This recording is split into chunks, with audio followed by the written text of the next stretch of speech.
I went along, and my thoughts, like a fledgling bird, learned to fly too. John Giono, The Serpent of Stars. I see a small square paperback, slender and unassuming, on a cluttered table at the Tempest bookshop in our little town. Wren is 2 weeks old and asleep in a pouch under my winter coat, sweaty cheek pressed against my breastbone, eyelids like blue eggshell. The Tempest is where Rick hangs out behind towers of boxes, gives away fragrant loaves of homemade sourdough bread every Saturday, repairs watches, and tinkers with model trains that clank around in the ceiling. If you can get through the aisles overburdened by unpacked boxes and stacks of musty used books in no apparent order, sometimes you find a book you're looking for. Or, more likely, one you're not, like this one, The Serpent of Stars. I had stopped in for bread. I wasn't looking for a book at all. I don't have any time to read. At the publishing imprint where I worked in my former life, it was my job to read. Manuscripts, new books, reviews, magazines, looking for new authors. Since I started farming and shortly thereafter had a baby, I can only get through a paragraph or two before falling asleep. I miss a life in books the way you miss an old lover. You can't go back, but the nostalgia is a kind of ache. Huge, buttery, mouth-watering loaves of sesame sourdough, cocoa cornmeal molasses, and whole wheat walnut are piled on a table in brown paper bags. They lie on top of a once curated but now abandoned display of books on natural history and the land.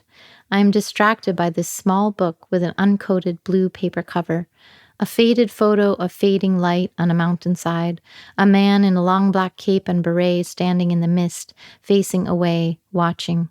I can just make out a flock of sheep like pale standing stones. I sway slightly from side to side as I look at the book with its intriguing title, one palm cupping my baby's rounded form. This is my first outing with her, and I fear that at any minute she will wake up and start crying. I've been in the cocoon of those first sweet, scary days of motherhood, and I don't feel like talking to anyone yet. Rick, who is looking over his glasses, in slippers and with an untied bow tie around his neck, will tell stories for hours, so I hastily leave a $10 bill on the counter to cover the book plus tax and duck out. He won't mind. I can hear him crashing around behind the register, looking for a book of poetry he has just recommended to a frightened-looking customer who said she needed a gift. It might take a while. In the car, I miraculously transfer Wren to the car seat, still asleep.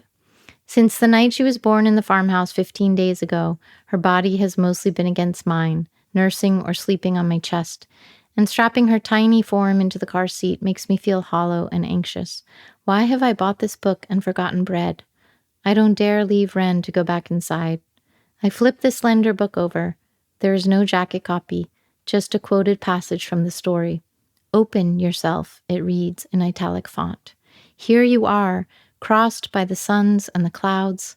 Here you are, traveled by wind. Listen to the beautiful wind that dances over your blood as over mountain lakes.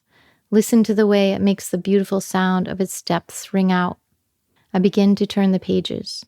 I know this author, Jean Giono. Peter recently read his novel Joy of Man's Desiring and loved it, but this book is newly translated from French by Jody Gladding. For a couple of years after college, I worked for a small Vermont book publisher whose first success was a translation of Giono's The Man Who Planted Trees. I became friends with book artist Michael McCurdy, who made the exquisite, intricate woodcuts to accompany Giono's simple story about a shepherd who transformed the blasted hillsides of southern France after the First World War by planting acorns. Here in my hands was a Giono novel about the same length as the one I knew so well, but written in an utterly different register, full of mystery and ecstasy and simmering violence, a Whitman-esque stream of consciousness mostly told at night around a fire, where shadowy figures perform a shepherd's play. The Serpent of Stars, originally published in 1933 as Le Serpent d'Étoiles, begins with shepherds, or rather, the lack of them. They are missing at the marketplace where the narrator begins the book, and he goes in search of them. He finds one who becomes a gracious, if enigmatic host, traveling across the Malafugas Plateau. Much like the character in The Man Who Planted Trees, who is also a shepherd, this host is a paternal figure, knowing things, living in a remote high place, in tune with the land as an extension of his being. But the land is the main character. The wind, the hills, the night are all creaturely, animate, and insistent, both threatening and life-giving. Everything is connected and yet unknowable. Early in the journey, the narrator and shepherds make a meal of grass and night. The night we munched with the salad. The night overflowed from the crater in slow gushes, and our mouths were full of night when we bit into the bread crusts rubbed with garlic. The grass and night, bread and oil mixed in the belly and were breathed out again into the saps and smells of the terrain. So much so that finally we were drunk with the triple power of the sky, the earth, and truth. 9 shepherds come to a place deep in the mountains where they perform a play on the summer solstice. They wear red scarves around their heads. They light a fire.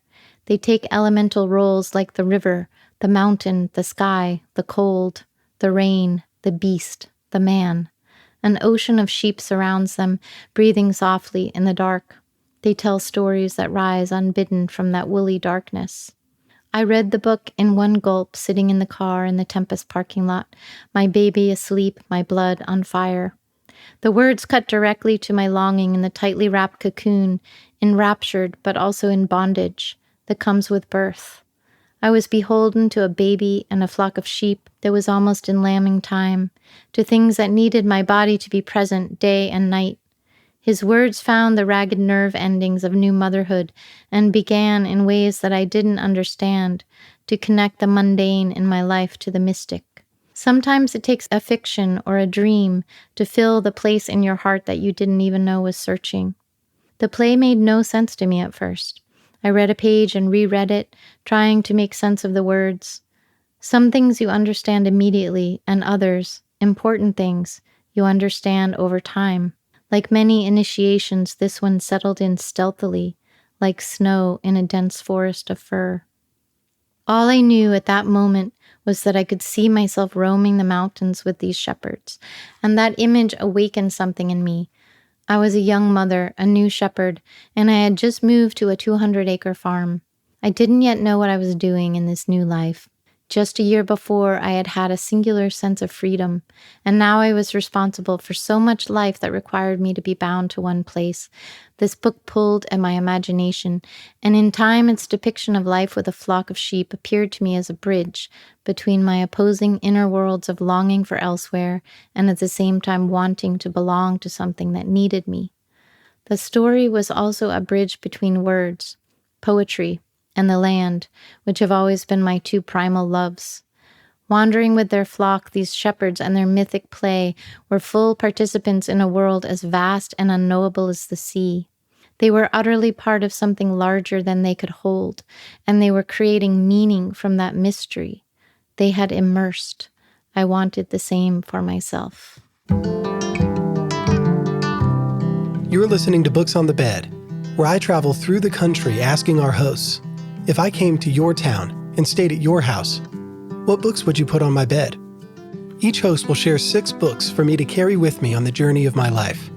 And I'm here to share those books with you. As we go, we're building a digital library with every book put on every bed across the country. And who knows, maybe someday, the world. We're trying to share as many diverse stories as possible to part a curtain between us and bring us closer to each other. We hope these books and conversations make a meaningful difference in your life. Thank you for listening and being with us on this journey.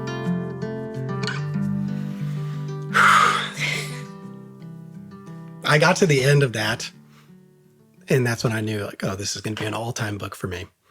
And I knew you were going to be great for Books on the Bed, too, because that's too good of a backstory to not have as a part of this project. But gosh, that moved me so deeply. I remember texting Nilu, like, thank you already. I mean, I knew this was going to be a heck of a journey. And it just felt like that part of that chapter is everything that's to come in this story and the way you live and the merging of the world of words and the land, you know, your primal loves.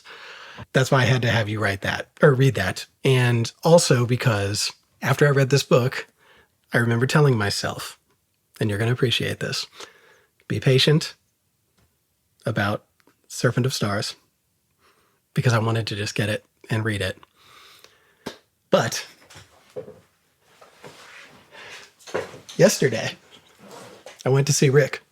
I love that. And I wandered around for 15 minutes and I said, look, if it appears, it appears. And you found it. And I found my copy. Amazing. On the top of one of those millions of random stacks.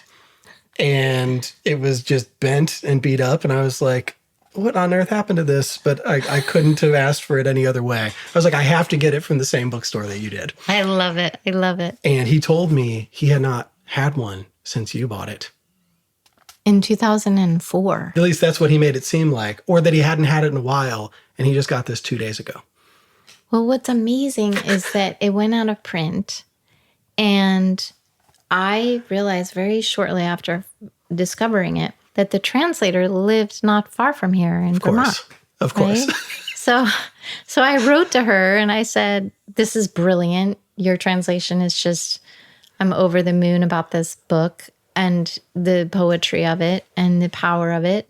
And we got to be friends. Where does she live? And she lives in Calais, Vermont. Okay. With her husband, David Hinton, who's also they're both incredible poets, translators, literary I feel like Vermont's just geniuses. There's so many writers and artists like all over the state that are incredible. Wow, that's wild.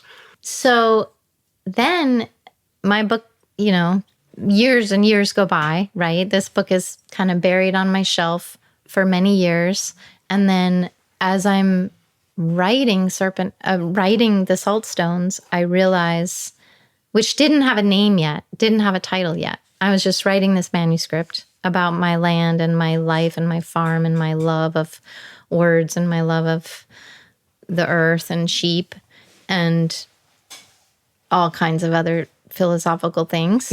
And I rediscovered this book on my shelf and I thought, I remember this book. This is about shepherds. I need to read this again. And when you have that experience where you read a sentence and all of a sudden a phrase jumps out and you think that is the title. That's it. Yeah. And the Saltstones came from this book, that little phrase. And it actually comes from a footnote buried way in the back of the book. So my manuscript became the Saltstones. And this book, The Serpent of Stars, just played a very small part. But I realized that people wouldn't understand my attachment and the profound meaning of this book to me unless I interwove it more. So that's when I started putting little quotes at the beginning of each chapter.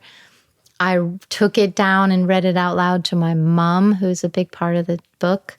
And so it becomes almost this muse that's threaded through everything in very unexpected ways, really unexpected to me as well. It was very mysterious how it happened. And then the story continues because my book came out last summer of 2025, started to catch on, and people naturally, like yourself, started going into bookstores and saying, do you have this book, Serpent of Stars? And it was out of print. No one could find it. Mm-hmm. So Jody Gladding writes to me one day and she said, great news, because of your book, my book is coming back into print. And so my gosh. It was reprinted. And it just came back into print about 3 months ago. So that's why Rick had just gotten it then. And I think that copy that you have has a quote from me on the back. It does. Of it. It does. And that's why. Because I was wondering, I was like, wait, how did this happen? Yeah. So it was that recent. So this is the old one. This is the original one that just has these words, open yourself, on the back with no quotes. I'm stunned. So it's reborn. This beautiful thing is reborn. And yours was born in the way it was because of this book. They've rebirthed each other, really. They've birthed each other. And that's what I love and that's why I love doing this project, is because books take on this strange and mysterious life. You have no idea how far a story can carry and who it brings together and the things that it does. And I think that's the beauty of words and I the beauty love of that. writing about place. I mean, think about the circle that I just did. I came here before I moved to Western North Carolina in June of 2021, just with a friend to get him to get away from New Jersey. I had just packed all of my stuff a month and a half before in a storage unit in Minnesota.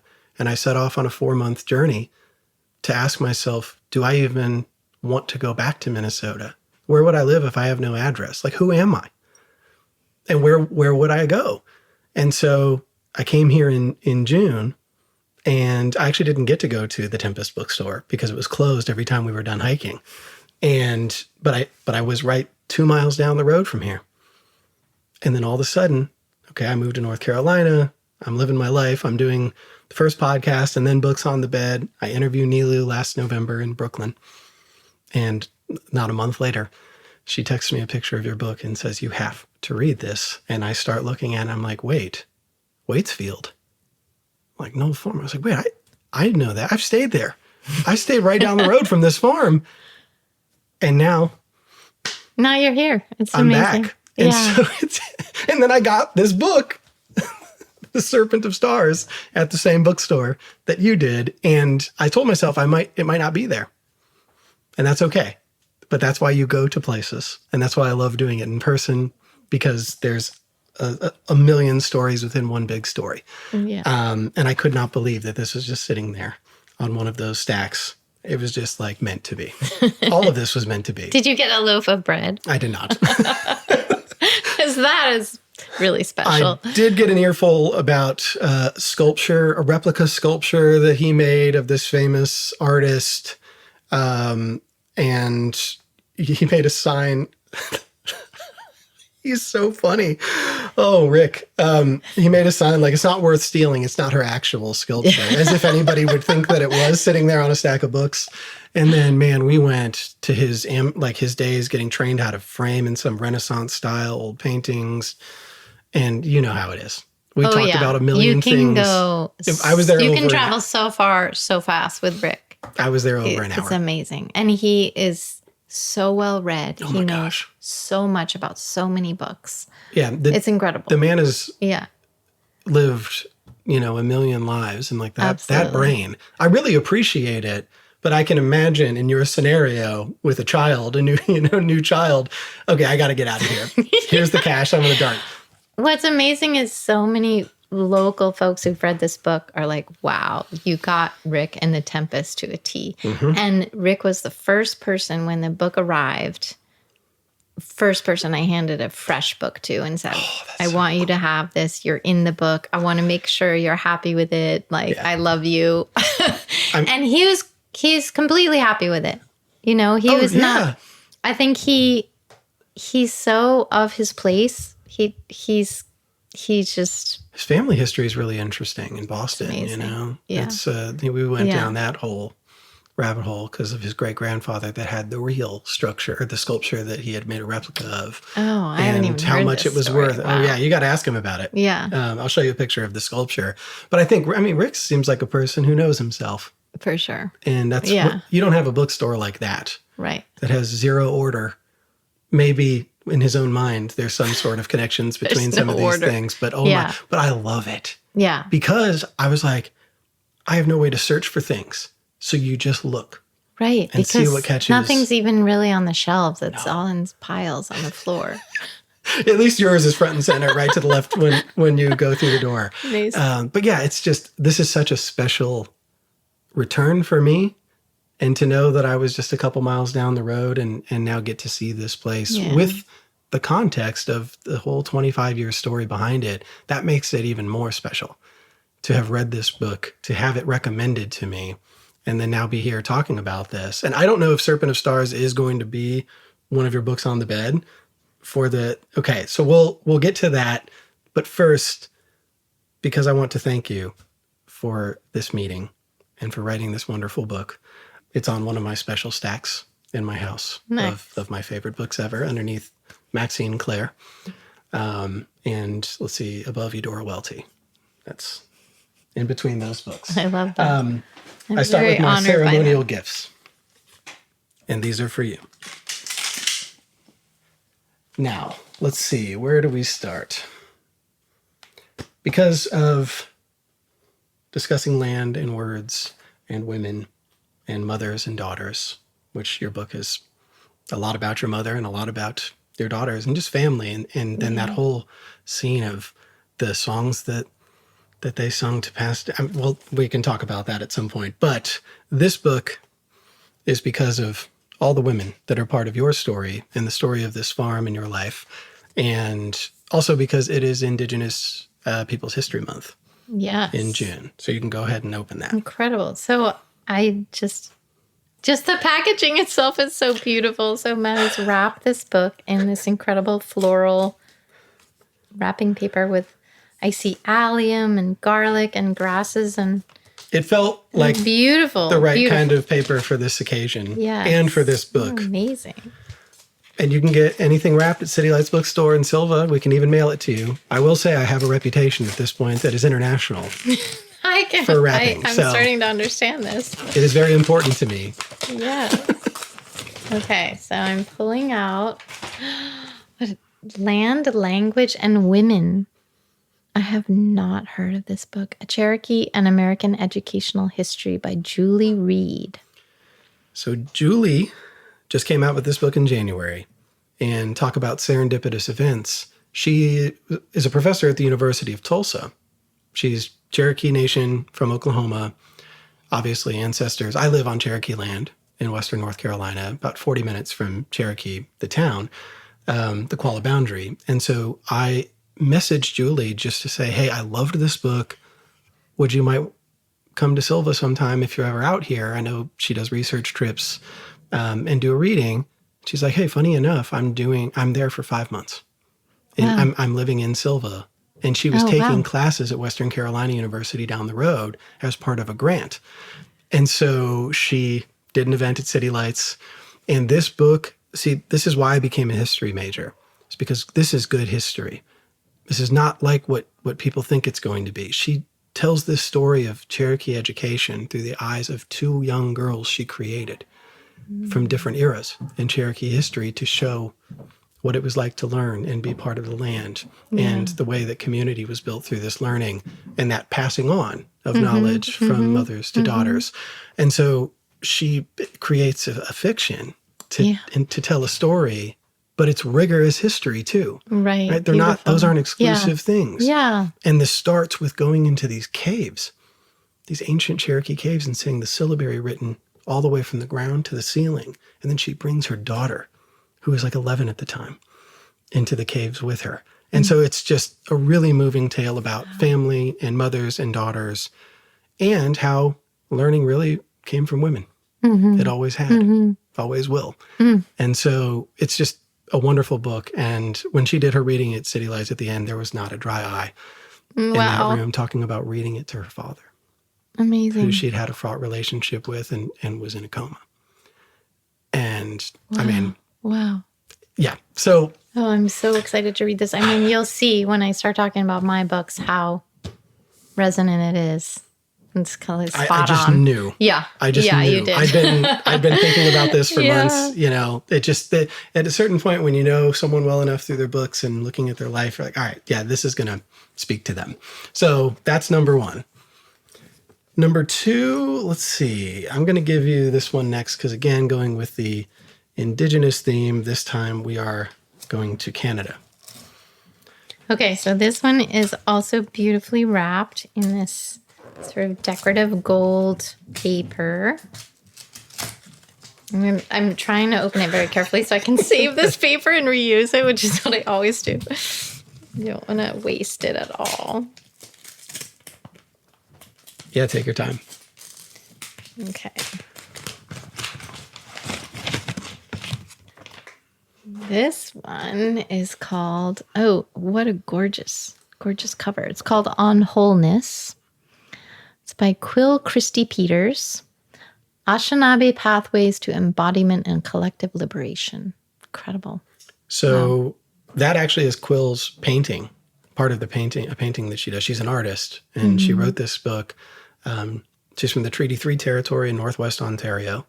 And I found out about this because of an Instagram post from House of Anansi. And I could not believe it.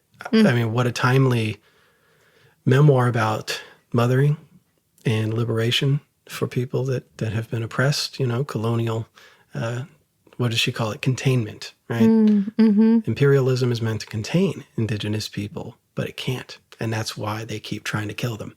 And she talks about this idea of indigenous people being able to spill over the boxes, the fences, everything. I mean, if you look at it, imperialism is about borders. It's about boxing people in, including their spirit. And you just can't do it because of who these people are and their spirituality and their old stories. And it doesn't matter what you do to them, they're going to spill over and keep living and keep creating. It's a really powerful story. And the wholeness aspect of it was because that word kept coming up in your own book. I think I even wrote here, this was a huge quote that when I read it that I wrote down. The sheep in the pasture taste and smells the unique array of plants there, feels the wind direction and strength, knows the smell of the soil and the rock and the way the shade wraps around the hill and moistens the grass, remembers where she rested unafraid. In this way, she is hefted. Mothers pass this knowledge on to their young. All the species in this landscape have not only co-evolved, but are constantly adapting intelligently to change in order to find a way back to wholeness and equilibrium. Yeah. And that is this book. Indigenous people in Canada adapting, remembering their old stories, the place where they rested unafraid, right? Before all of this violence, like that's what allows them to keep going. And then there's a connection between her and Palestinians in Canada and the work they've been doing together. It's incredible. Wow. Yeah.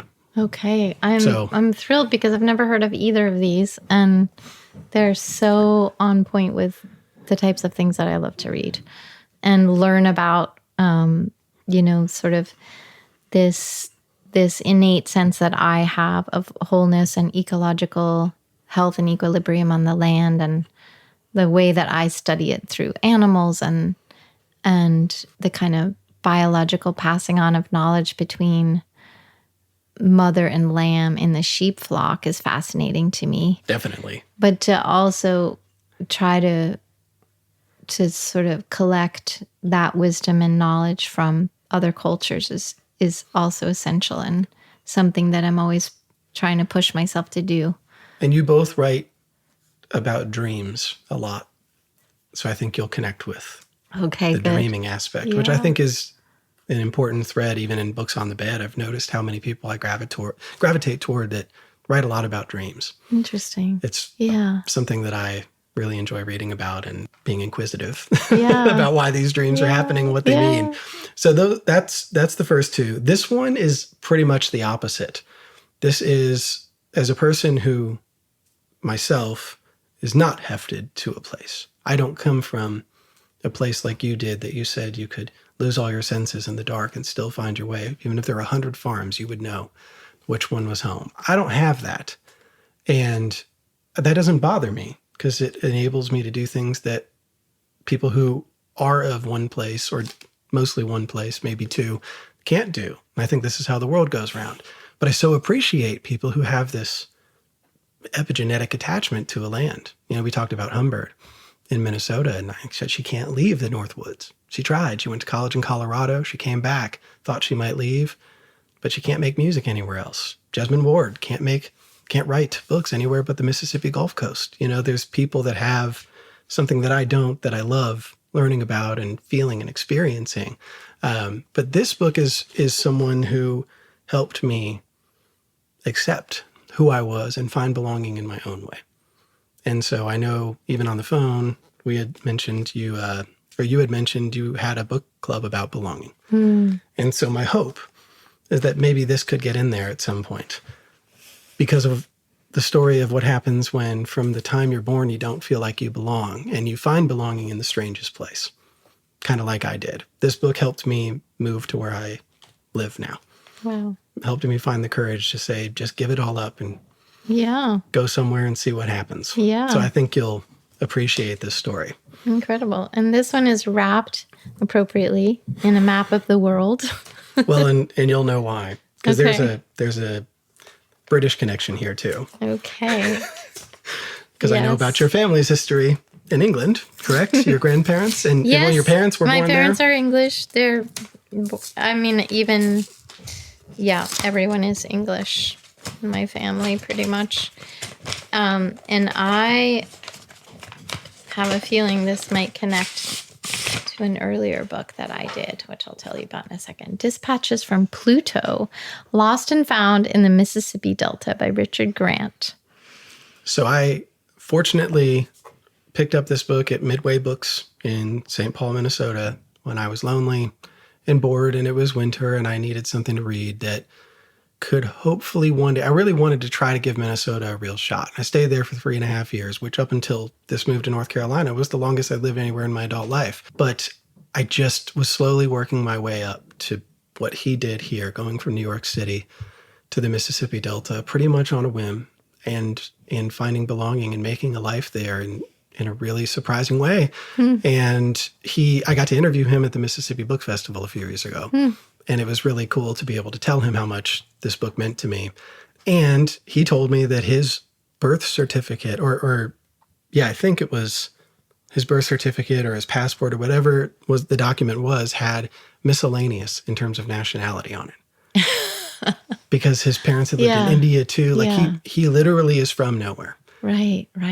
Yeah. Officially miscellaneous. And so he always felt untethered, not hefted to a place, doesn't know the land, doesn't know, how do you know anything if you don't feel connected to a place or its people? And he was in New York City and getting very frustrated and was angry at everything and realized, like, I need to do something. I need to just go. Yeah. And he ended up I've been to the road he lived on in the Mississippi Delta. And when I tell you, you think this is rural? Oh my gosh. I cannot believe he did this.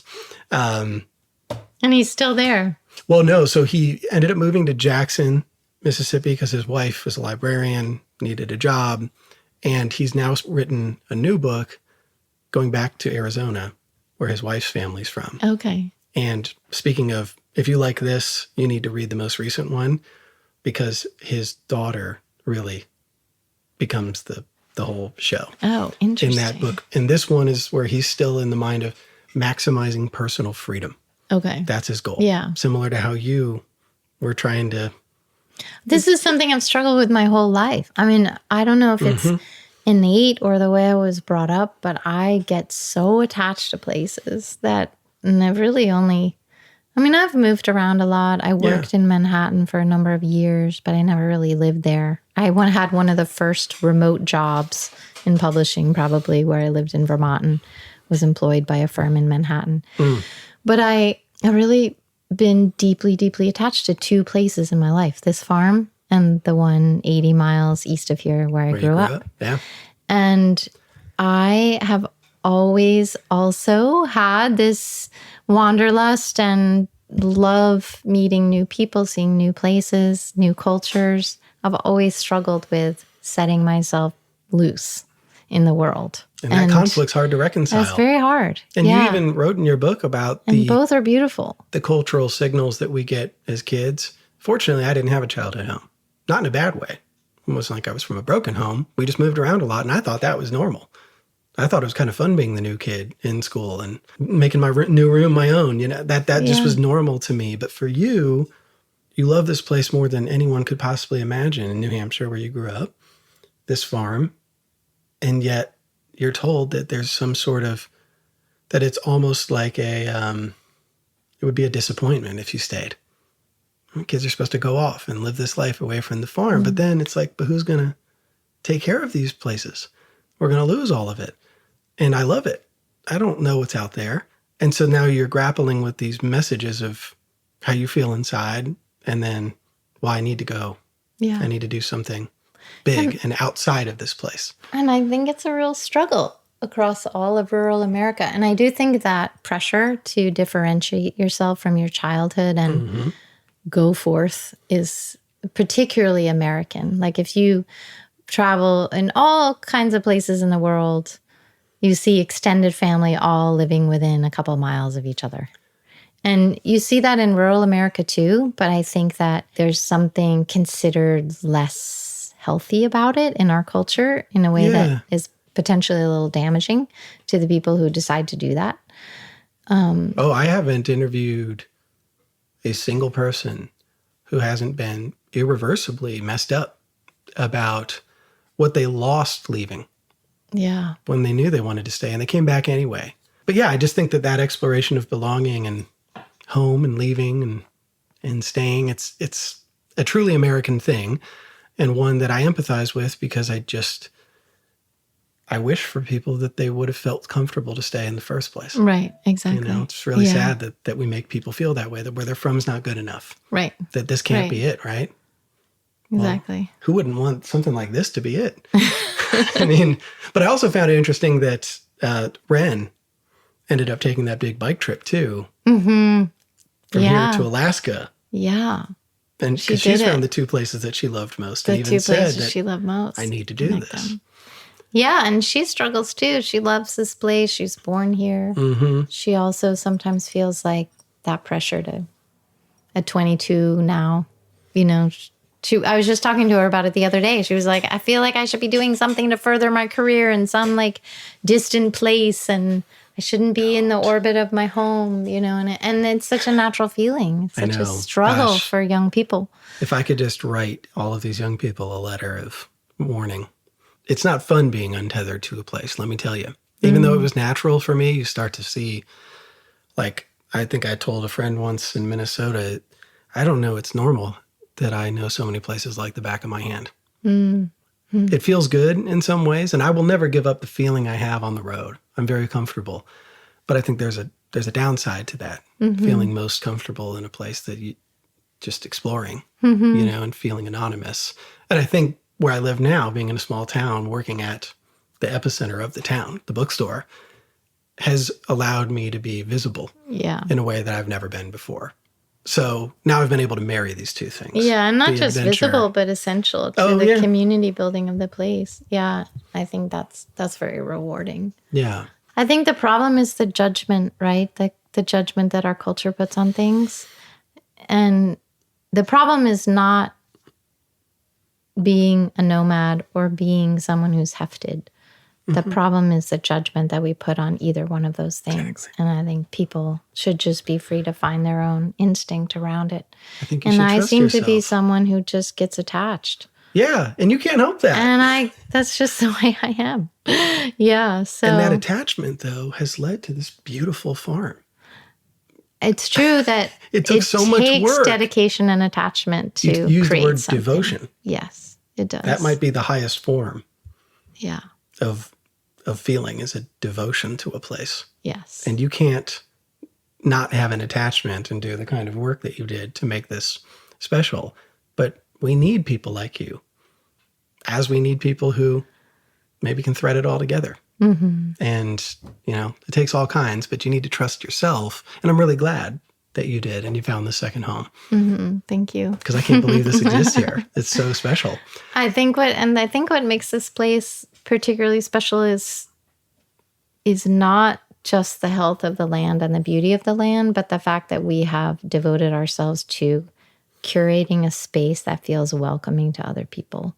And so it's like for anyone who is maybe like looking for rest or peace or a momentary sense of attachment and wholeness and belonging, like they can touch down here, and hopefully we've created the conditions where that's more possible for that to happen. And so that's kind of been that's what we've kept in our minds the whole time, is doing that for other people. And that's been a beautiful practice, honestly. I mean, it makes for a bit of an odd life where we live very much in a public, our home is very much also a public space. Yeah. But it feels most of the time like a very beautiful practice that is we get so much back from that giving of our space. And I think that wholeness being shared, when you feel it in one place, like even me coming here, I'm going to leave with a sense of peace within myself that maybe I didn't feel this morning. And then I have to go to New York City, which stresses me out. makes me sick inside. But yet, I don't even care, right? Because I had this place, this feeling, true. A conversation with someone that I admire. And, being in this place, it's like, yeah, it can make people whole for a moment. But what you carry with you, right? Like when I leave, I go back home more devoted to my own way of doing what you do at the bookstore. So it just makes all of it go round. Yeah, it's like the Serpent of Stars on the Saltstones. Yeah, that's truly. Having this like ongoing conversation. Well, it's like having a shepherd's mind. Yeah. Even if you're not a shepherd. Yeah, you don't exactly. What was Thank you. I've tried so hard to explain that. Yeah. And I think maybe failed ultimately in my book to get it across. Although when people bring it up, I realize that some people really do understand it. But at some point in the writing of my book, I realized that I was deeply struggling to express what I had started to call for myself this quality of shepherd's mind, which is kind of how I observe and see and understand things on the land when I'm moving with the sheep. And it's like a quality of attention and of noticing, and has something to do with participating in what you care about in a deep way that's not so much about you, but like is really about curiosity and about coming to a new understanding of something that may have seemed ordinary. So, and again, it gets back to that piece I was reading about connecting the mundane to the mystic, because farming is very mundane. Farming is full of mundane, arduous, tiring, dirty tasks. Honestly, day after reading this day. book just made me realize how much I could not farm. I mean, just before you came, I was digging barberry plants out of the field, and I was like I'm still covered with mud. You're constantly dirty, cutting yourself on barbed wire. I mean, yeah, exactly. And so there's always been for me, I mean, I think you said you're a daydreamer. I am definitely a daydreamer, and I think I understand a lot of life through these conversations that I have internally as I walk around. Like I'll come up against a problem, or I'll just be having a bad day where I'm covered with bug bites and scratches and dirt and sweat, and somebody's done something that annoyed me, and I'm just like, I'll be having this ongoing conversation with myself about like, how do I transform this moment into something that is somehow not makes it go away or is uplifting, but somehow like shows me something new about how to like get through something like this. And so much of it for me is sort of just rising above the mundane and seeing it as part of this larger existence that we all are struggling to understand. And that's what I mean about the Serpent of Stars sort of giving me this almost like mythic storyline to something that's so ordinary. It's like, yes, you could do something so ordinary and you could create something deeply philosophical out of it. And I'm not articulating it totally well, yeah, but I think about these things when I'm walking around. And I am someone who dreams very vividly, and usually often it takes me half the day to like fully wake up and forget that the dreams that I had are not part of my day, even though I'm like reliving them for the whole morning. They'll be like going around in my head. I would love to see that dream journal if you have one. I mean, and so they are my teachers often. They are often like sort of like they're coming into my day and kind of like informing what I'm feeling or what I'm doing. Yeah. And it's all very ethereal, very hard to put down on the page. But I feel like the undercurrent of the Saltstones was that kind of shepherd's mind that I have not even tried to cultivate. It has kind of come along with the work. Well, and it's interesting of just how historical that coming of this mystic feeling in these thoughts and dreams, how that is historical for you, because you reference all of these old stories that farmers, shepherds told themselves to get through these winters in brutal places. Yeah. So how are you talk about rise above? there has to be hope. There has to be story. You have to remember that there is a purpose to the darkness and the cold, and that spring will come again. And this is a whole cycle, right? I mean, seasons of a shepherd's life. Exactly. So I don't know that you could do this work, live this kind of life, and think or dream any other way. It seems historically necessary. Yes. To fixate on, I mean, gosh, writing about the stars. Wren's poem, "The grass is my thinker, my speaker, my twine." You know, I mean, you have to look at the world as something bigger than even this farm itself. Mm-hmm. And I think that definitely shines through and helps you, get through this. And I just think of like Rick was telling me, I don't think it was in Serpent of Stars, maybe it was, but how they didn't know anything about astronomy hundreds of years ago. And so the description of the stars was like a certain type of flower or something in the morning twilight. It was just like, who would describe stars this way? But they had no scientific language for it. Yeah. Only an artistic view. Yeah. So I think that philosophy is really important, even for a mundane thing like farming, because then it gives wonder and mystery to even the morning light. This is what it feels like, these flowers in the sky. What? You might think that they're on drugs, you know?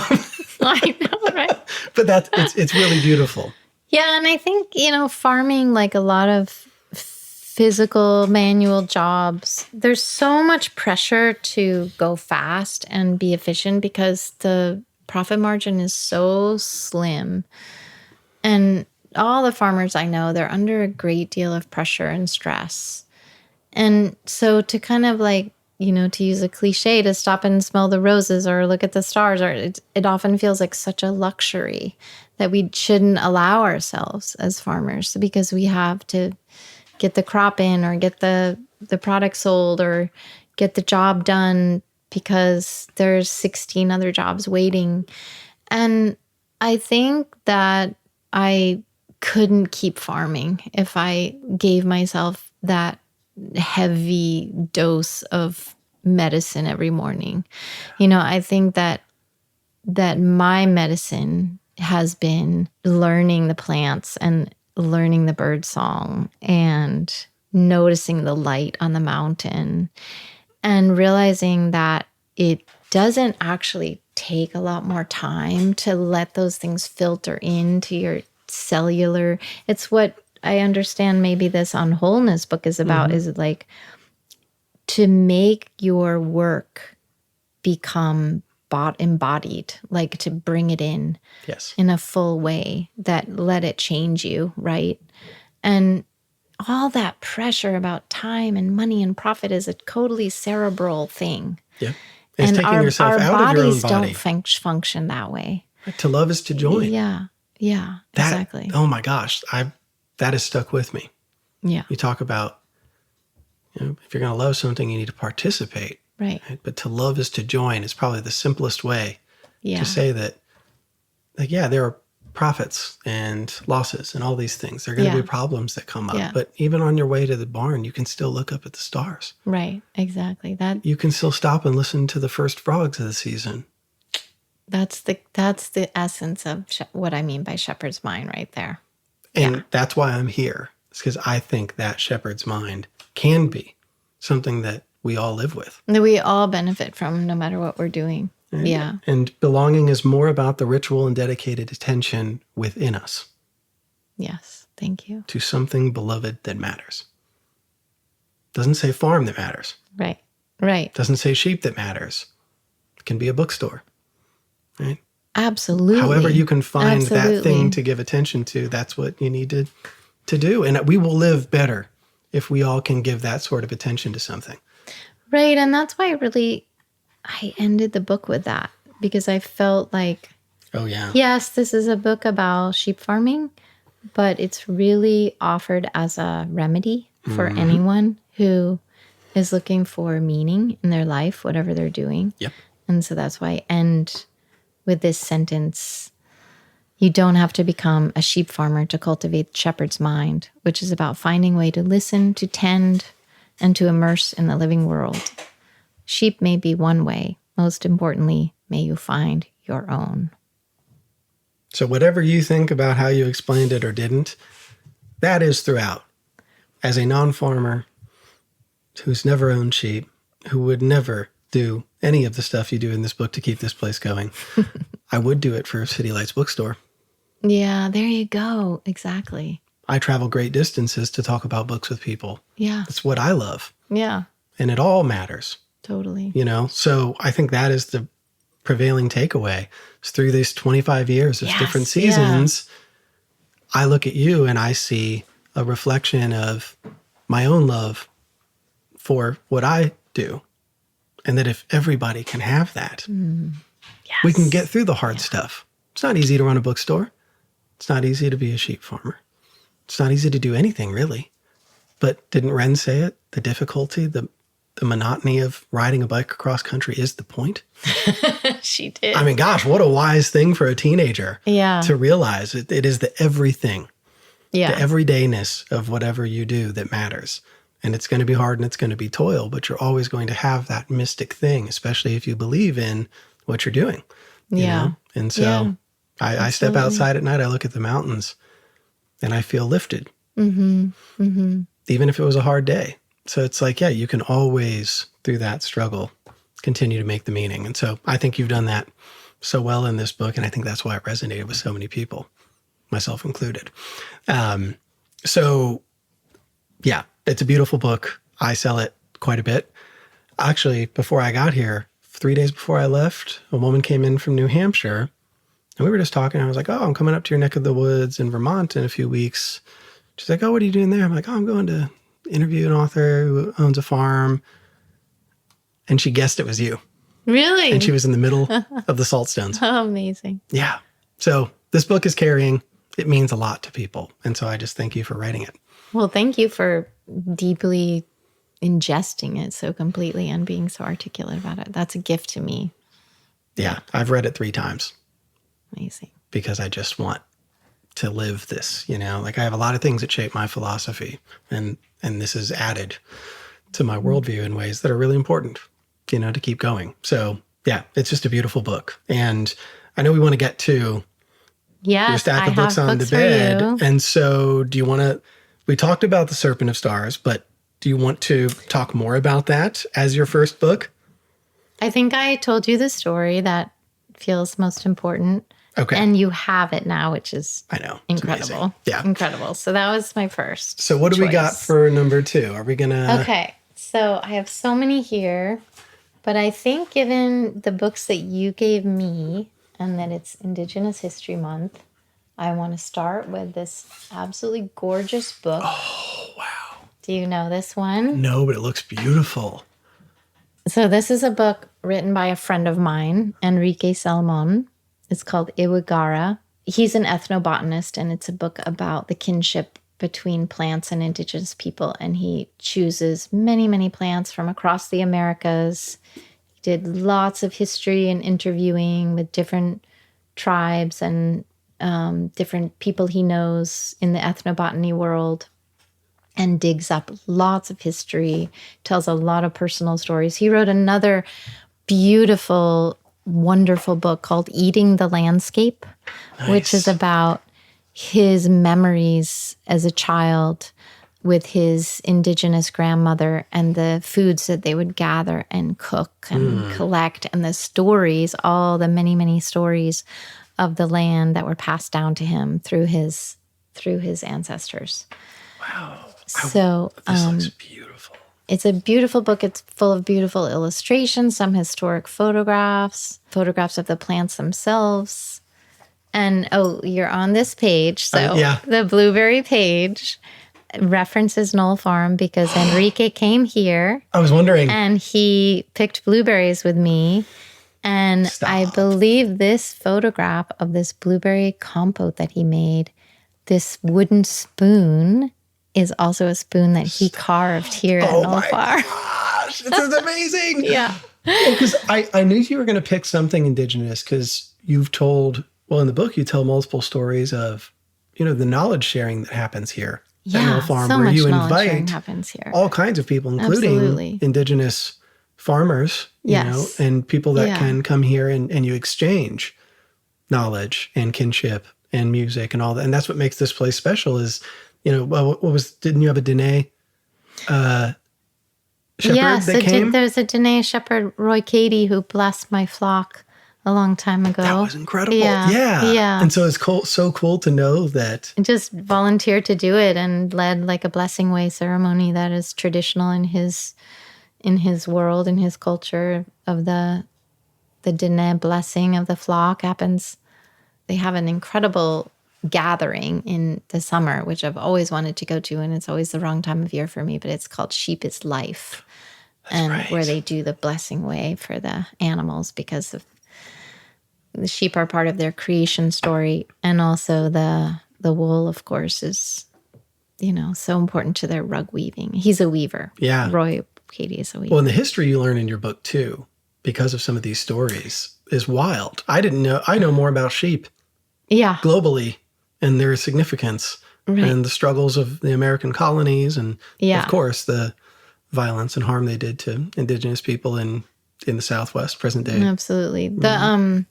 The book I write about quite a bit in the Saltstones is not in my stack, but I will mention it's called Dreaming of Sheep in Navajo Country. And that is a really very detailed, extensively researched ethnography of the Dene and their relationship to sheep. I highly recommend that book. It's really well done. I have it written down somewhere in my one of my 12 notebooks to eventually read. But that book is so beautiful so beautiful. What a great thing to thinking about this exercise. If I were to actually take these books, it's like that's the gift that keeps giving. Yeah. Absolutely. No, you should get it for your bookstore. Oh, definitely. I wonder if we have it, but if not, you might have it. Yeah, I order a lot of books that people tell me about. You probably have an incredible collection. Yeah, it really helps. Yeah. I mean, we're always missing something. Yeah. Because there's too many good books. But this one is definitely, we have a lot of folks in Appalachia who would love this. Because like you, they want to join the land. They want to be part of it. So exactly. Yeah. No, this is, kind of in the same vein as braiding sweetgrass. Yeah. But it's probably many more plants and a broader set of stories across Indigenous America, and fewer of his personal stories. But there are a lot of Enrique's personal stories in here as well. It's what a cool friend. Wonderful. So staying with the theme of plants. Okay. This is my next gift or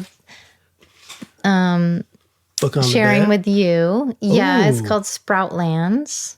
It's by William Bryant Logan. And he wrote one of my absolute favorite books of all time called Dirt, The Ecstatic Skin of the Earth, which I think is one of the best subtitles I've ever heard. Because you think of this, skin of this breathing, living, the many layers and the life-giving and the protective layer of the planet. It's just such a perfect word for dirt.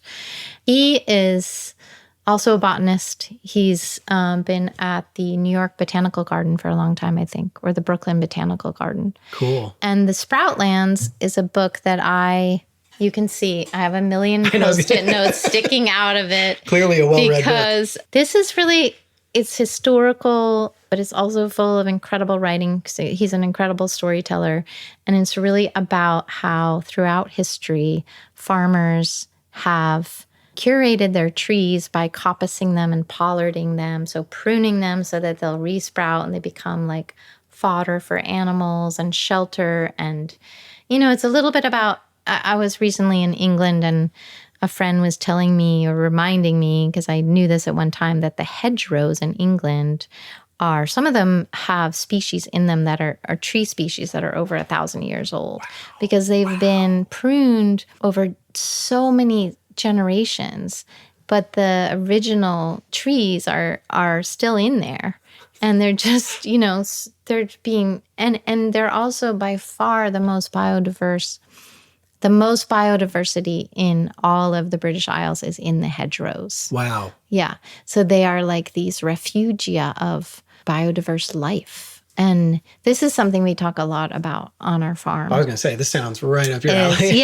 Is this idea that, you can tend a place and take care of it in such a way as to enhance its biodiversity, and that it also can become a refugia for human ideas and human wholeness and human health, and for, especially now in our world that is so full of strife and division, and, to have a refugia where people can kind of land and feel safe and whole for a moment, that is actually very life-giving. And think way and dream. Beyond after, people leave. Just as a seedbed is life-giving, way beyond the actual place that the seeds rest. They are dispersed into the world, but you need the seedbed first. You need the refugia. Yeah, I'm getting goosebumps, I mean, that's the whole thing. It's just this connection between your whole life is the land, and how you tend to it is also what you can do for the human spirit. For people. And the way that you can grow things in the world of us. Yeah. But also humans that are going to tend to their own land in ways that maybe they didn't think about before. I don't know if you probably have plenty of people like me that come here that might not have grown up on a farm or lived off the land in any way. Mm-hmm. But one of the things about coming to Appalachia is I'd never talked to anyone about invasive species. I remember I was taking a selfie with Jim Minnick in rural Virginia, outside of that barn that we did the interview. And he's like, actually, can we retake that because there's an invasive tree in the back? And I think that's a bad message to send. But he actually started, you would love his memoir. I almost got it for you. He and his wife started a blueberry farm in rural Virginia. Wow. On a whim. I mean, I didn't even know blueberries grew that far south. Yeah. It's called the Blueberry Years. He actually gave me a bag of blueberries when I left after our interview. It was the best thing ever. But it's this idea that what you're doing for people, too, is giving them a different way to look at their relationship to the land. And it can be in small ways. Mm-hmm. But it's a seed that's planted that says, hey, maybe I can do things differently. Mm-hmm. I don't turn on lights at night. I don't mow my lawn or do leaf blowers like I used to, because I'm realizing, look at all these things we're destroying. There's so much life out there when we leave it alone. So who thinks about the beetle when they grow up in a city? Who thinks about, now that everybody's driving on these excursions to see fireflies, the synchronous fireflies, that you're actually harming them? Yeah. Going with all those lights and those engines. Mm-hmm. Well, I think we live in a world that's so destructive and so self-centered, and also just like really about the whole notion of a monocrop. If you think about a monocrop, is a very imperialist notion, right? Like, just put lines around something and plow the hell out of the dirt and put some chemicals in it so that one thing will grow. And anything else that grows there, we're going to load that with chemicals too and kill it. And we just have this single focused idea of what is right and what is wrong, and that's going to be our cash crop. And that is an idea that pervades our thinking, to even extends to how we educate people, how we treat people who are different than ourselves, how we live in community, like how we, put up no trespassing signs. Like, it just like extends indefinitely. There's only one way to live here. Yeah. There's only one way to worship. There's only one plant, Exactly. Yeah. And the natural world obviously suffers because it's being poisoned, but the human world suffers as well. Yeah. And so this, I think, example of the kind of biodiverse chaos and this sort of living being of the earth, which is so complex and so evolving and so life-giving and so messy. It's like having a comfort with that is really important, I think. Well, and this is reminding me of that part of your book where you talk about the meadows and clearing land for sheep that ended up being this huge boom for a while, but then it all went away, right? And you destroyed so much of the land, right? But then how the forest then takes over again. And it's this idea of, okay, how can I help the land, nourish the land so that it can have enough? Because its meadows serve a purpose. Yeah. There's a reason indigenous people made those meadows. Exactly. Yeah. But it's when you do it too much, then you're not being thoughtful enough to think about what you're taking away. So it just, again, it goes back to this harmony and wholeness that only comes from living on the land as long as you and have. Observing and being observant. Yeah, exactly. And knowing how cause and effect happens. And, Absolutely. And so for this book, I'm wondering, is there any passage that sticks out that could give us an idea of the writing and the way that he tells stories in this book? And you can take a minute to find it. I'm just curious. Yeah. Oh, there's so much. And there's actually a whole chapter about the farms in Scandinavia, where I write a little bit about how the women and girls would move the animals from the summer farm up to the winter farm, which was down low, to the summer farm, which was up in the Alpine. I love that part. And he writes about how this notion of vertical farming. So you're sort of like finding what you need based on verticality and seasonality rather than just expanding laterally, which I find really interesting. But let me see if I can find a passage that is sort of indicative of what he writes about. I'm going to read this little section. And so this is about the farms in Norway, which for many hundreds of years have this tradition of going up to the summer farm high in the Alpine during the summer. In late August, the land cooled. The green faded down the valley. By early September, there might be fresh snow on the peaks. They brought the animals down, often again to the farm they had used in the spring, or sometimes to a separate autumn farm for 2 or 3 weeks, and then back to the main farm. It was said to be bad luck to move the animals up to the summer farm on Saturday or Sunday, likely because it would have meant missing a weekend. But it was good form to bring them down on a Saturday. The whole valley rang with the sound of 100 lowing cattle and several hundred belled and bleating sheep. The latter still come down through the paved streets of Leikanger. I'm not sure how you pronounce it. Leaving a trail of dung. So it's just delightful. It's so much about trees and the knowledge of trees that's been passed down through many generations of farmers primarily, and also botanists. And I just love it. It's very easy to read because he makes it so animate. It's not academic in any way. It's wonderful. It's wonderful. He's a wonderful writer. And we need books that can help people that aren't difficult to access.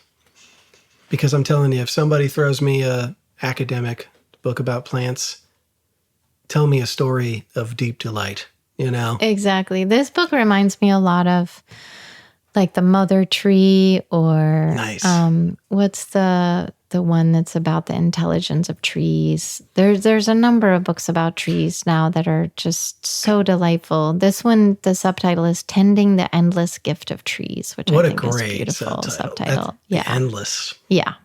And I'm all about the trees these days. I'm like, just put me in the forest. I just want to be in the forest. That. Yeah. That's on brand. Well, who is Suzanne? Is it Simard? Suzanne Simard, The Mother Tree, is really about her pioneering research around tree communication. Yeah. She's coming to, we have a conference on campus at Western Carolina University every fall called Rooted in the Mountains. And she's going to be a guest. So we've been ordering a lot of her new book too. Fantastic. And so, there are a really growing number of great tree books. Yes, and so, I agree. Yeah, this is definitely going to be added to the bookstore too if we don't already have them. Yeah. I'm definitely I'm the literary fiction, poetry, short stories guy more than anything. Yeah. And so we actually have a former biology professor who studied under E.O. Wilson, who is responsible for a lot of our great books in natural history. Amazing.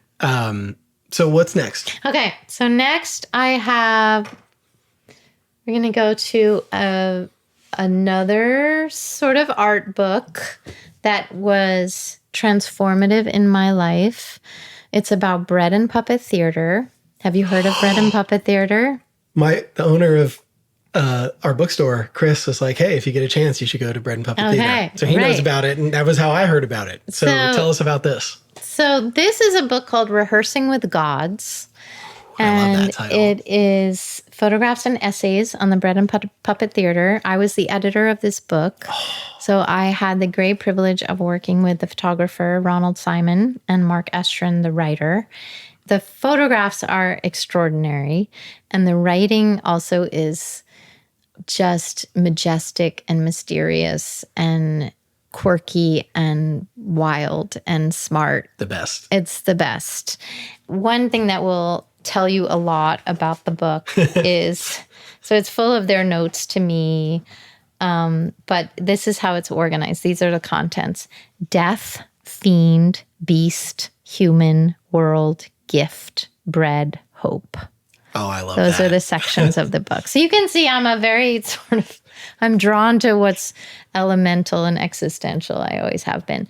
And so this book really speaks to me. But the other reason it really speaks to me is that I grew up going to Bread and Puppet. How cool. And just vividly remember the pageantry and the enormous puppets and burning, the demon in effigy at the end, and the giant sun coming up over the hillside, and the thousands of people who would gather in this natural amphitheater to watch this stuff. And it's Bread and Puppet started in New York City, but came up to Glover, Vermont in the 1960s and was the brainchild of Peter and Elka Schumann. My husband, Peter, also has had a long relationship with Bread and Puppet before we even met. And I would say it has had an outsized influence on our life and work here at Knoll Farm. Really? They just have this unique combination, very powerful combination of artistic expression and social consciousness.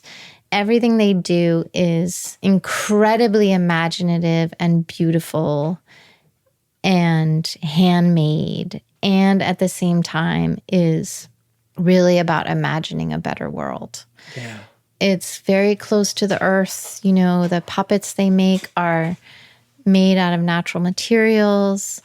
At their Bread and Puppet Theater, they would always make massive amounts of bread that was rubbed with garlic and that was crushed in these garlic and oil that was crushed by hand in these giant troughs with stones. That's incredible. And you just felt like you were part of something so elemental and powerful.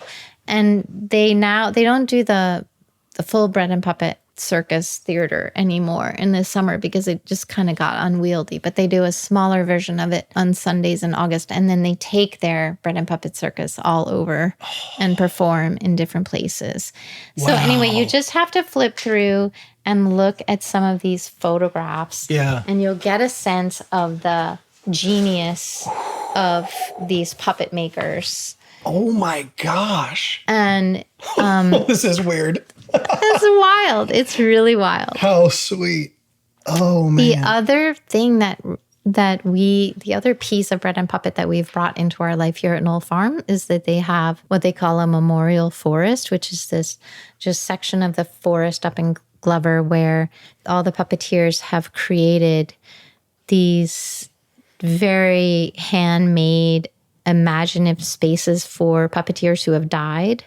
And they collect mementos and photographs, and maybe the person rode a unicycle, so there's a unicycle hanging in the tree, or maybe they loved, a certain kind of flower, vine, and so the flowers and the vines are growing over these weird structures that they've created in the trees, and each person who died has kind of their own little memorial space. And we've created something similar in our woods so cool. For people that were very important to us and have influenced this place who've died. And it's a little bit honestly like practicing a kind of Andy Goldsworthy kind of a thing, because we put mementos and photographs and books and letters and things in these little huts that represent the memories of their life, and the mice come and chew on it, and the rain comes through the cracks, and the lichen grows, and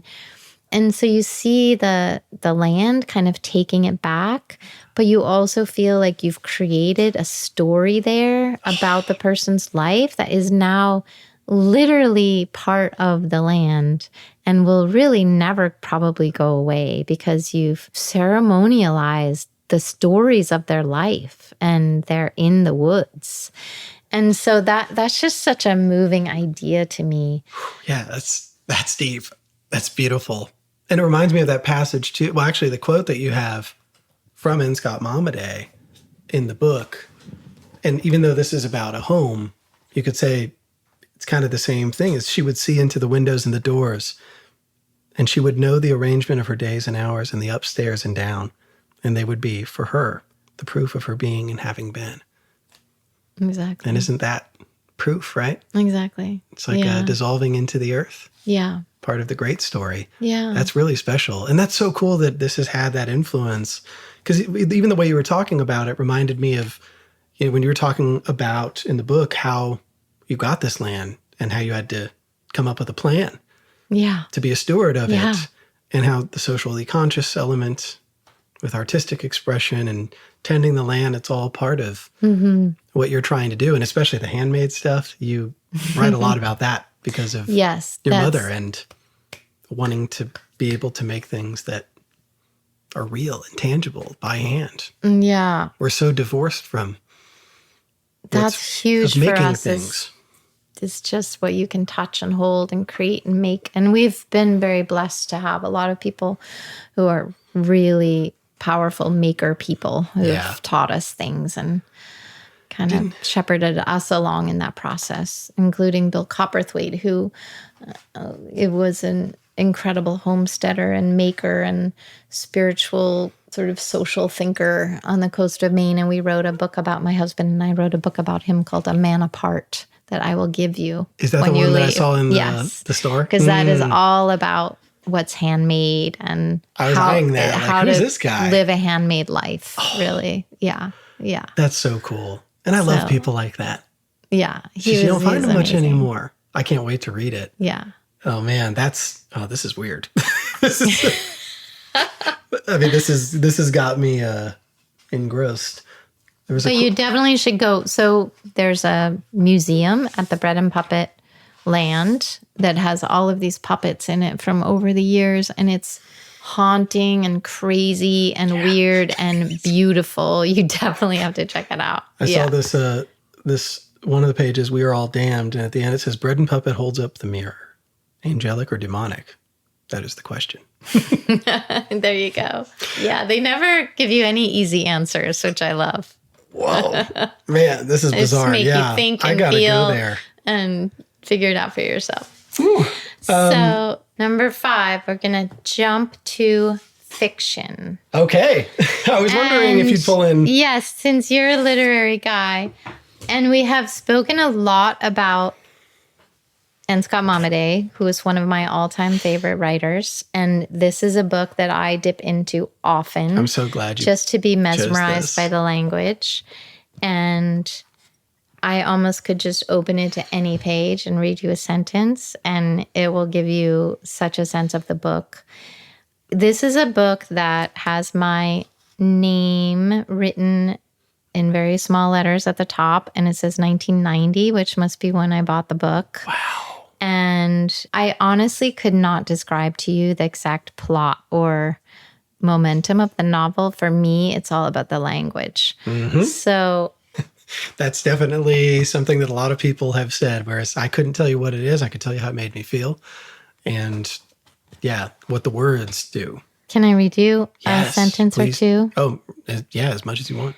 The canyon is a ladder to the plain. The valley is pale in the end of July when the corn and melons come of age, and slowly the fields are made ready for the yield. And a faint, false air of autumn, an illusion still in the land, rises somewhere away in the high north country, a vague suspicion of red and yellow on the farthest summits. And the town lies out like a scattering of bones in the heart of the land, low in the valley, where the earth is a kiln and the soil is carried here and there in the wind, and all harvests are a poor survival of the seed. It is a remote place and divided from the rest of the world by a great forked range of mountains on the north and west, by wasteland on the south and east, a region of dunes and thorns and burning columns of air, and more than these, by time and silence. Gosh, he's good. I mean, there's nothing better than this. How do for you me. even come up with some of those sentences? Yeah, You know, the burning columns of air and the town like a scattering of bones. Yeah, that one it's just kills me. so beautiful. And to me, it's like, this is why I read. I read to be mesmerized by something and to be transported, like I'm instantly in the desert. Yeah, And yeah. There's another book about the desert that's like that, not by an indigenous writer, but by. Have you ever read Mary Austin's The Land of Little Rain? No. You like have this. to find it. I don't know if it's still in print, but it's another one that, like, I've just never forgotten. Yeah. I think it's interesting, like all the M words that have been used: mystical, mesmerized, majestic, Yes. right? Like, right. Yeah. There's a lot of these words that I think describe that feeling of kind of when you're just standing under the sky and you're looking at it, like, that's a really big sky. Yeah. Where you just feel like, whoa. Yeah. Wow. I can't There's a lot believe going on out there. in New Mexico, than us. where Scott Mamade lived, man, there's no better place to feel small. Exactly. And that you're just part of this great thing. And yeah, gosh, his sentences are just. It's pure poetry. Yeah, it's. And I love that it is mesmerizing. You know, it's like I'm right there. Yeah. What was the line? Yeah, the line about the autumn, and the colors on the. Yeah, the trace of colors in the hills. It's like you're looking at it. You know, oh my gosh! And so this is one you revisit quite a bit. So I love it, and I know that it's it's dark too. Like it's really about. I remember it being about a young American Indian, as he called it back then, but a young Native man who's returned from war, and there's a lot of hurt and struggle in the book, and it's not like the descriptions of the land redeem that, because that human struggle is so important and so real, and yet you can feel that this deep connection to land is a kind of bedrock healing that this person carries, and that I'm sure Mamade carried and his culture carried and carries. So that to me is really important and interesting. Well, and I think about my conversation with Natachi, his granddaughter, and you two would really relate on the feelings of leaving and staying. You know, they call it the land of enchantment and the land of entrapment. And for her, it took the form of, she was dating some guy, went on the road with him with no plan, ended up all the way in New York. And her father was kind of a rock star. And so she ended up, going out there for a while. But basically she was living nowhere and everywhere at once. And it was a family emergency that called her home.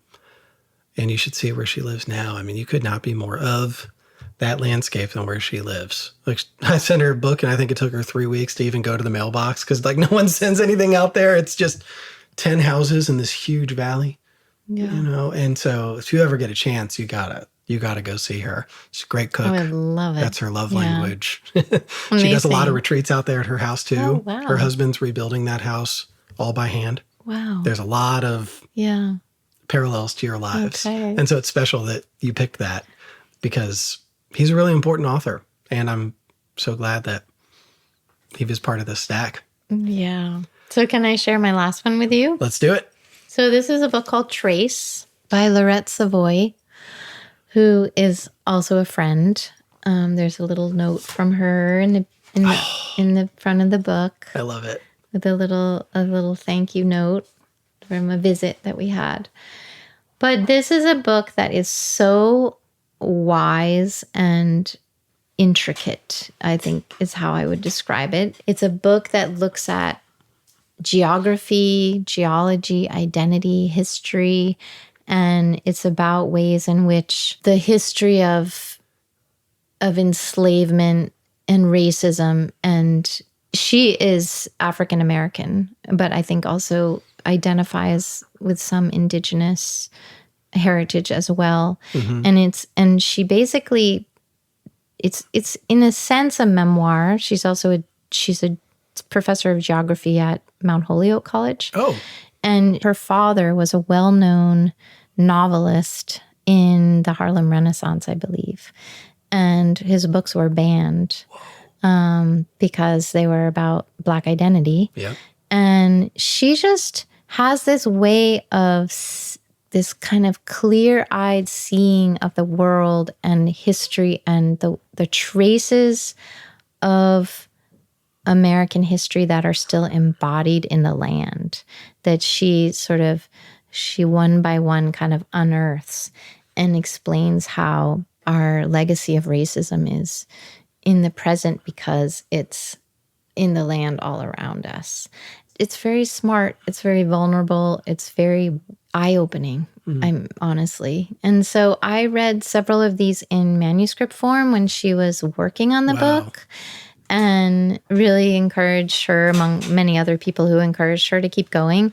And she kind of existed then in this literary world that was also very much my literary world when I was an editor. And like, we know so many people and writers in common. And when I pick up this book, it feels like I'm re-entering a conversation that's been very important to me my whole life, and that I've been sort of dipping in and out of my whole life. So it's one of those books that you put on your shelf and you never want to not have it on your shelf. It's like one that you keep returning to.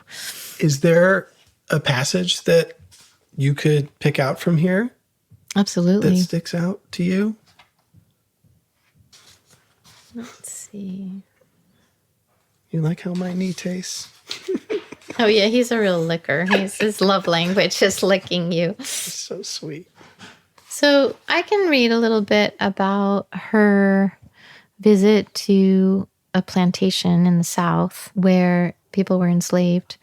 She writes really well about what it means to have these places that are now represent our memory of what happened, and who creates that representation, and how are they described, and who is watching that or participating in that, and how does that either maybe help or hinder our ongoing efforts or desires to be a less racist society.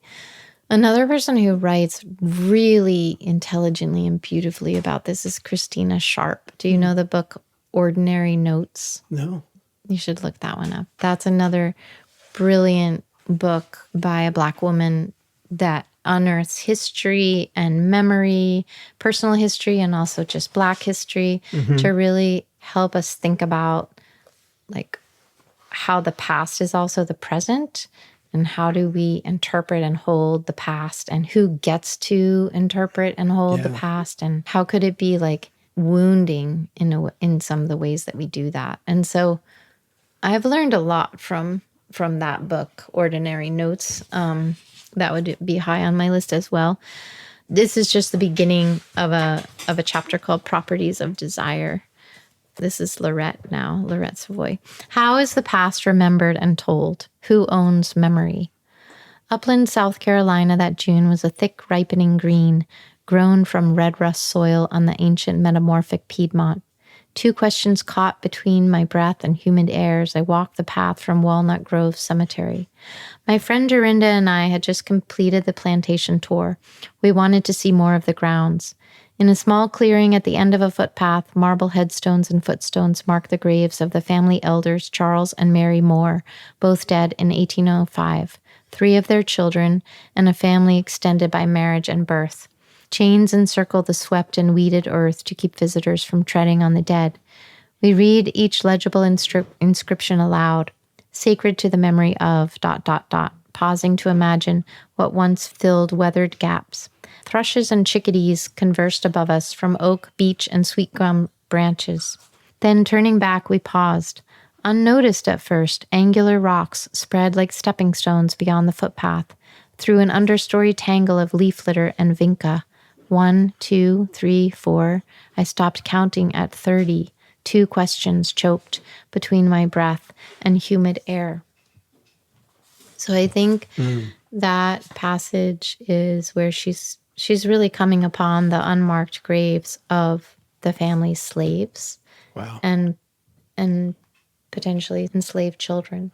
And so it's devastating and very, very important kind of retelling of like how maybe what was left out of the tour of that slavery plantation, basically. Yeah.